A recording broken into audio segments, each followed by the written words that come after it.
Benvenuti sul canale Il diario di un musicista musicologo. Vi presento un articolo diviso in 4 parti dal titolo Il bello musicale, che è stato pubblicato nel 1883 in una rivista divulgativa di musica. Il bello musicale, parte prima. Molto diffusa è l'idea che la ricerca degli elementi costitutivi del bello sia opera vana e impossibile. Questa opinione è soprattutto accettata riguardo all'arte musicale, di cui le impressioni mobili e fuggitive sembrano stancare la pazienza dell'analizzatore. Noi crediamo che questo sia un pregiudizio. Certamente non diremo che tale studio sia indispensabile all'artista e che, senza far ciò, egli non potrà mai comporre un'opera ammirabile. Noi conveniamo, d'altra parte, che un dilettante può essere commosso e può ammirare senza saper dire le cagioni di questi sentimenti. Ma non è questa una ragione sufficiente per burlarsi di chi ricerca queste cagioni, questi motivi che producono l'impressione del bello.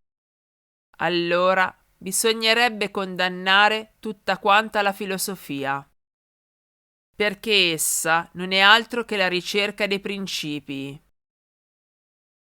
Del resto, i grandi artisti come Michelangelo, Leonardo da Vinci, Reynolds, Schumann, Schiller hanno approfondite le condizioni essenziali della loro arte e hanno cercato di formularle su libri. Un tale studio non è dunque né inutile né infecondo, e ci sembra che camminando a passo, dal conosciuto allo sconosciuto, si possa andare abbastanza avanti. E tale è il fine che noi ci proponiamo in questo studio. L'arte ha per scopo non soltanto di combinare gli elementi che impiega secondo le regole in uso, bensì deve tendere ad un risultato più nobile, la realizzazione del bello. Comporre della musica vuol dire accozzare dei suoni, degli accordi, immaginare delle melodie. Ora ciò non è punto sinonimo di scrivere della bella musica. In tutte le arti si è trovato un metodo secondo il quale le generazioni successive hanno continuato i loro esperimenti. È il mestiere che ogni compositore, che ogni ricercatore del bello deve conoscere, ma non è che un mezzo. Questi materiali, queste regole di già preparate, sono a disposizione di tutti.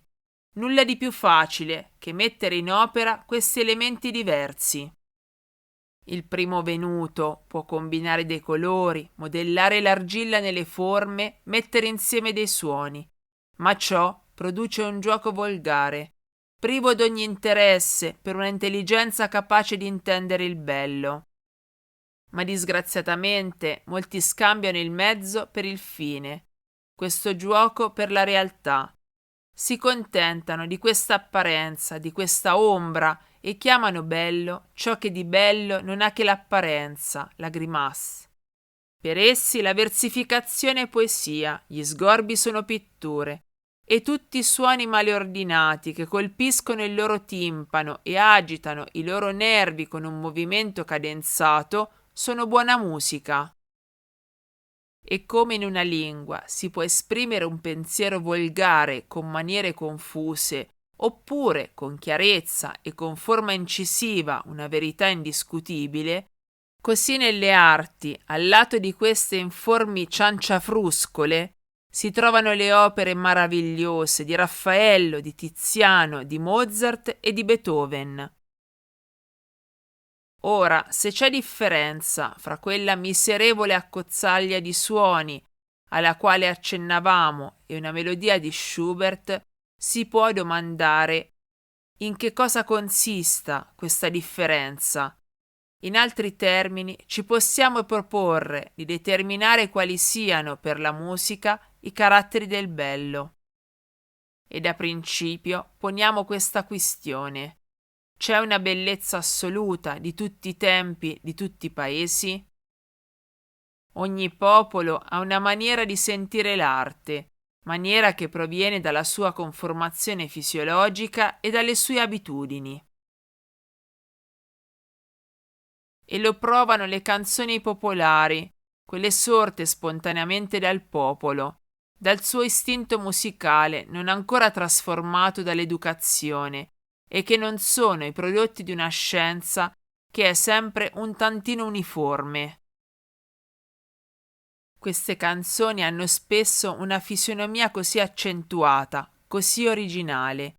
Esse sono emanazioni così pure del genio nazionale che potrebbero servire come la lingua stessa, come le linee del viso, la forma del cranio, di carattere, alla etnografia per scoprire il legame che unisce le razze.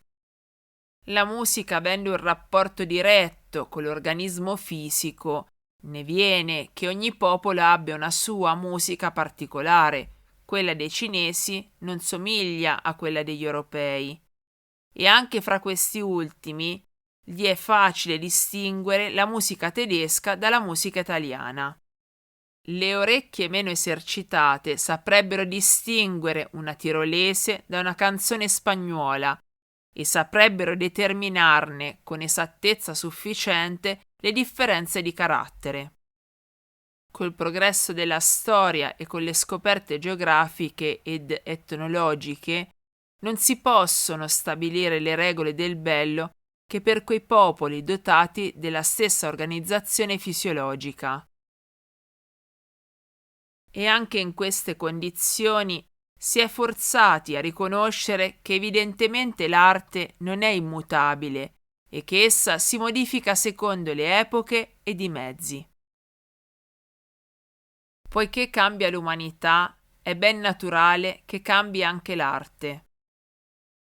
La musica attuale, come piace ora agli europei, non è quella che amavano i greci, né quella che dilettava i principi del Medioevo. Il principio che modifica l'organizzazione interna dell'uomo e le sue facoltà psicologiche ha modificato anche il suo orecchio e le facoltà estetiche che vi corrispondono. E come noi ci trasmettiamo i tratti fisionomici di padre in figlio, da razza a razza, così si possono trasmettere qualità intellettuali, siano esse naturali o acquisite con l'educazione o col perfezionamento di certi organi. Il gusto di un'epoca si riflette in tutte le arti e in tutto ciò che loro concerne, negli ornamenti, nei mobili, nei costumi e naturalmente anche nelle forme musicali. Egli è evidente che se in un dato momento storico si costumava vestirsi in una certa maniera o parlare una certa forma di linguaggio, si è dovuto avere anche delle forme musicali particolari. La moda e il gusto del giorno si insinuano anche laddove nessuno si immaginerebbe di trovarli. Così David e i pittori della sua scuola, pur ispirandosi esclusivamente all'antichità e riproducendo i greci e i romani, non hanno potuto guardarsi evidentemente a loro insaputa di dare alle loro figure i caratteri che ne fanno dei greci e dei romani del secolo XIX, del primo impero o della restaurazione. Le loro statue d'Achille portano la barba tagliata come si usava allora, e le loro ninfe passeggiano per Roseti con le scarpine abbottonate.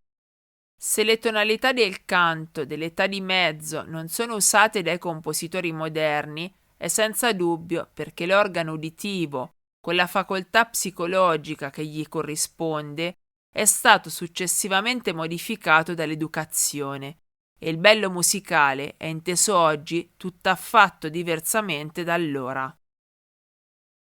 Ciò non vuol dire che non ci siano dei begli effetti in quella musica, col desiderio di novità da cui siamo sempre tormentati, è possibile che si tornerà a dare alla musica quelle tonalità che oggi sono del tutto fuori d'uso. Del resto i cambiamenti incontestabili che si operano nel gusto artistico da un'epoca all'altra si fanno naturalmente per sfumature, per nuance quasi insensibili. Ciò che invecchia non sono le qualità fondamentali, ma le formule, gli accessori, gli ornamenti. Ogni tempo ha il suo stile. Le forme che si immaginano in un dato momento piacciono per la loro novità, come certe tinte nei tessuti o certi ornati nelle decorazioni. Si mettono dappertutto, fino a stomacarne il pubblico, e la preoccupazione di riuscire a questo genere di effetto nuoce alla ispirazione e spesso la falsa, circoscrivendola in campo troppo ristretto. Per guisa che, quando il pubblico è stanco di questa forma, l'opera tutta intera, fatta per soddisfare i capricci d'un momento, non avendo in sé nulla che le assicuri vita durevole, cade e dispiace alle generazioni successive che non ci vedono altro che un ridicolo arcaismo. Oltre a questo gusto generale di un'epoca che si chiama di moda e che cangia i caratteri del bello, senza farlo totalmente sparire, esiste una seconda causa che esercita una grande influenza sulle forme musicali, ed è il predominio del tale o del tal'altro sistema estetico nei compositori. Così è chiaro che tutto quanto è stato scritto da Gluck e dai suoi discepoli risente delle dottrine dalle quali gli autori sono partiti. La maniera nella quale Wagner, che ha rinnovellato le teorie di Gluck, intende l'opera, è interamente opposta ai caratteri di bellezza che si riscontrano nelle opere di Rossini o di Herold. Ciò che vuol dire essere il bello molto complesso, molto variato e di cui i tratti generali variano sempre. Come possiamo dire di una statua e di un fiore, che sono due cose belle senza che ci sia fra loro il menomo rapporto circa le loro forme e circa l'effetto che producono sui nostri sensi, così noi possiamo dire altrettanto di due composizioni musicali assolutamente dissimili. Si può in musica preferire i tedeschi agli italiani. È questione di organismo, spesso di sensazione, di educazione e di abitudine. Ma questo gusto particolare non ci impedisce di apprezzare, nei maestri delle due nazioni, ciò che costituisce i caratteri generali del bello. Se noi ammiriamo Mozart, noi possiamo, senza contraddirci, riconoscere in Beethoven un potente genio e trovare ancora il bello sotto le forme diverse di Meyerbeer o di Verdi.